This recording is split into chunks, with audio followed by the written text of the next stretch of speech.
thank the organizers and especially Dr. Ajay for inviting me, for giving me this opportunity to talk on this topic.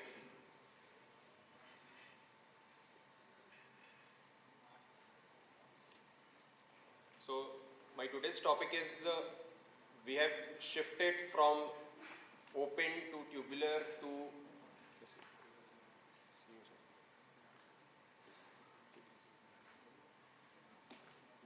yes, so man has evolved over decades and also the spine surgery. So spine surgery has also evolved a lot over the decades. So this is the description. We have gone from open to microdiscectomy to tubular discectomy to endoscopic discectomy. So this is the open discectomy or open spine surgery in which we erase the paraspinal muscles, we remove the spinous process, interspinous ligament, lamina, and then we do the neural decompression. Then came on the microdiscectomy, which is done with the help of Casper or MLD retractors, in which we don't remove the spinous process or the interspinous ligament, we just do a partial laminotomy and we remove the disc or we do the neural decompression with the help of microscope. Then came the tubular systems in which we dock on the level or on the disc space, and with the help of serial dilators we finally put on the tubular retractor, and then with the help of microscope we do a laminotomy and we do the neural decompression. So this is one of our papers which compares the microdiscectomy and tubular discectomy, and it found that the technique of tubular discectomy is safe and effective procedure and is better than microdiscectomy in terms of reduced post-operative back pain, blood loss, shortened hospital stay and faster return to work. So I would like to highlight this, the difference between a microscope and an endoscope. Microscope will give you magnification and illumination, but over the part where it is focused. While endoscope is an opposite funnel, it will give you a wider field of vision and will help you to see more structures and in a better way. So if we compare both the microscope and endoscope, microscope is an air-based medium, while endoscope is a water-based medium. So that's why in microscopic surgery, there is a slightly little bit more chances of infection as compared to a endoscopic surgery. There is less surgical time in microscope. Endoscopic surgeries take a bit more time because of the drilling. There is bone dust which collects in front of the lens and it takes more time. So there is limited field of vision in a microscope while a wider field of vision is achieved in an endoscopic surgery. And that's why bilateral neural decompression is better in an endoscopic surgery than a microscopic surgery. So endoscopic techniques started way back in 1970s with Camping and Hijikata, initially giving us percutaneous nucleotomy and discectomy. However, endoscopic spinal surgery started late as compared to the endoscopic surgeries in other parts of the body, because in spine, from an anatomical point of view, there is no working space as such for the surgeons to perform the surgery. So there is a big list of how you can tackle or various regions of the spine through endoscope. Majority it is you can go through either transforaminal route or interlaminar route. So the first one, the figure A, is a transforaminal route, B is a interlaminar route, or C, it is a biportal endoscopy. So this is one of the other diagrams which show us that microscope has a small field of vision, it focuses on one stage, and uniportal has a bigger field but less than a biportal, which has a more wider field of vision. So as the spine surgery has also evolved, the endoscopic surgery has also evolved over a period of decades. And so that's why this article which was published in JMIST. So first generation endoscope were transforaminal endoscopes in which you had a very limited indications. The second generation were interlaminar endoscope in which the indications had widened, the disc removal indications widened.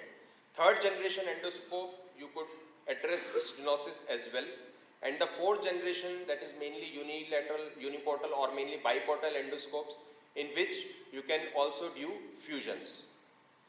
So what is the difference between arthroscopic spine surgery and arthroscopic knee surgery? Both are not the same, although it looks the same.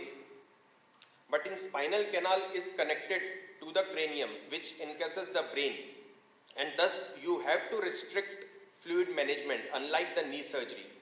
Because if the fluid pressure will increase, then it will lead to increased intracranial pressure and can lead to its complications. So I will talk about UB, unilateral biportal endoscopy. So this is the historical perspective. It started way back in 2001, but gradually it evolved. Mainly it evolved in South Korea, but usage increased after 2013-2014. So what is UB? UB is a spinal endoscopy where two portals are made on the same side of the spine. So that's why it's known as unilateral biportal endoscopy. It is classified as an endoscopic assisted surgery and not a pure endoscopic. It is less invasive and better visualization than a microscope. It uses almost the same instruments as a normal arthroscopic surgery. It is a fluid-based medium surgery. It requires an input flow and an output flow. It requires a triangulation technique, and it has a movable and not a fixed lens that a microscope has.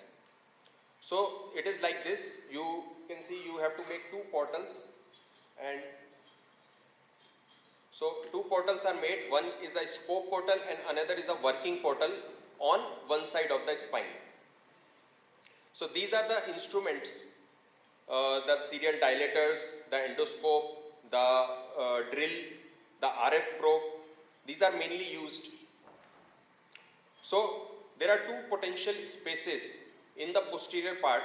First one is the interfascicular space, which is located between two muscles of the multifidus, and another is the space which contains fat and connective tissue between the multifidus and the lamina. So these are the two potential spaces which can be converted to a working corridor. So indications of UB. Through UB you can do almost all disc cases, all stenosis, even fusions, cervical posterior foraminotomy also you can address through UB. So it is a wider indication in endoscopic spine surgery. So what is triangulation? Triangulation is like that you have to make your scope and a working portal, you have to triangulate it so that it should be in the front of each other. If it is like this, the first one, it is an open triangle, so in which you will not be able to see the instruments.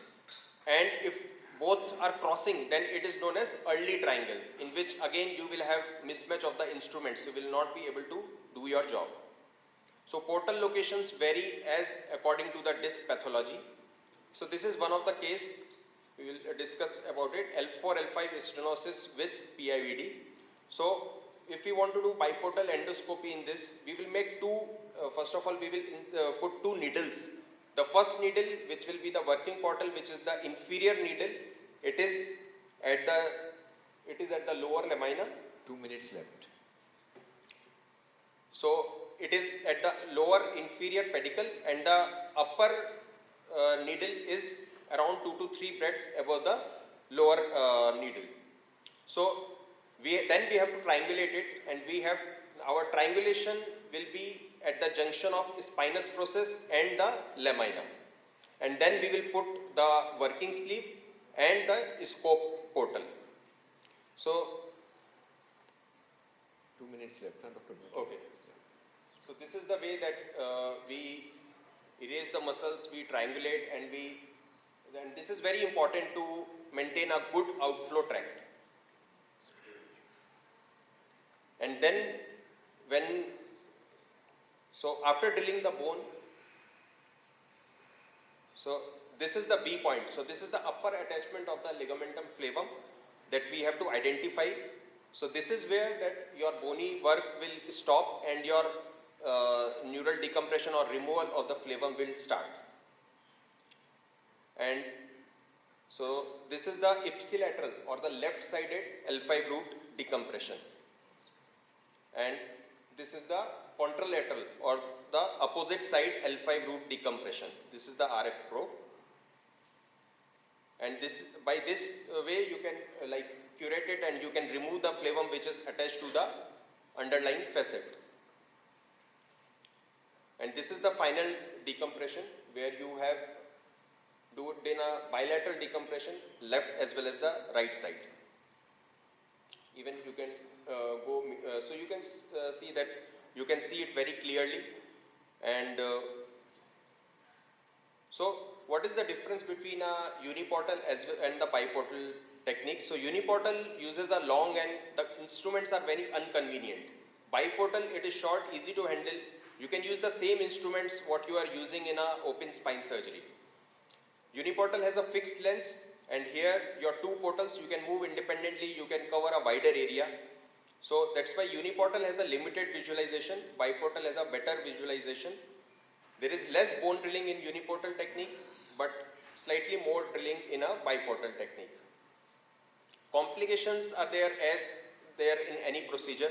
So obviously dural tear, which can even happen in an open spine surgery. Specific complications related to biportal endoscopy are muscle edema. If your outflow tract is not good, it can be the water can go into the muscles. It can cause muscle edema, and increased intracranial pressure can cause convulsions or blindness. But these are very rare complications. So these are the various literature which signifies that biportal technique has good advantages over the open spine surgery. This is one of the case where L4-5 stenosis, mainly left-sided radicular pain, and this is the final decompression. We can see the left-sided nerve root and the disc space. And in the CT scan, we can see that the spinous process is preserved. There is only a small hole in the lamina. And this is another case of disc prolapse at L3-4 level, and we can see that. Please conclude. Yes.